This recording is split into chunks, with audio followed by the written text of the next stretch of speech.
My name is Tony, and I am an avid Milan fan. That night, when everything happened, I was at the San Siro stadium for a Champions League match against Real Madrid.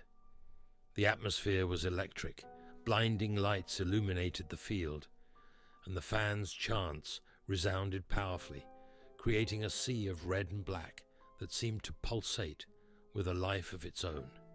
Everything was perfect, at least until something strange began to happen.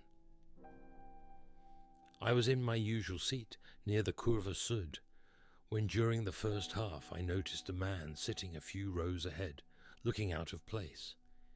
He was wearing an old brown coat, and his hair was messy, as if he had just escaped from somewhere. He kept turning toward me with a look that seemed to be searching for something or someone. At first I thought he was just another eccentric fan, but soon his presence became disturbing. Every time he looked at me, an icy chill ran down my spine, and I wasn't the only one who noticed him. Some other fans around me began to cast suspicious glances at him. During halftime, I decided to go to the bar to get a beer and tried to take away that uncomfortable feeling.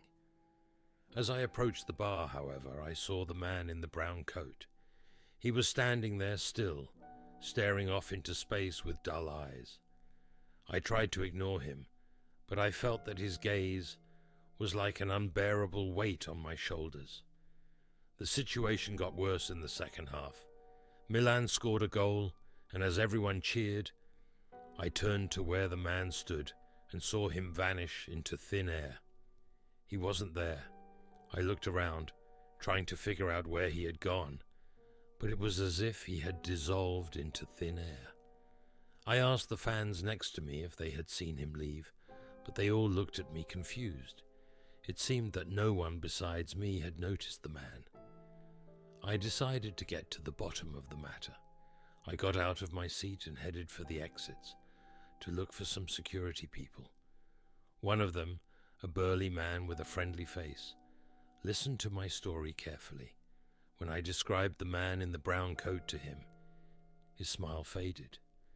He took me to a quieter corner and in a low voice told me a story that left me speechless.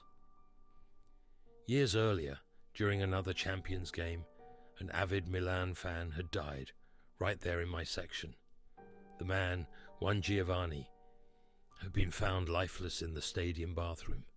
No one knew exactly what had happened to him, but it was rumored that he had been seen wandering around the stadium, wearing a brown coat, shortly before his body was discovered. Since then, some fans had told of seeing a man in such a coat, especially during major games. My mind filled with confused thoughts. I returned to my seat, my heart beating wildly. The game went on, but I could not take my mind off John. I looked again at where he was sitting, and this time the man was back. He was staring at me with those empty, sad eyes, but now something was different. He seemed to be trying to tell me something, as if he was trying to communicate. The game ended with an AC Milan victory, but I could not enjoy it. I left the stadium with a head full of questions and an anguish that I could not shake. That night, as I tried to sleep, I kept seeing the man's face again and again, and wondering what he wanted from me. Since then, whenever I go back to the San Siro, I can't help but look through the crowd for that brown coat. Maybe it's just my imagination, or maybe John is still looking for someone who might listen to him.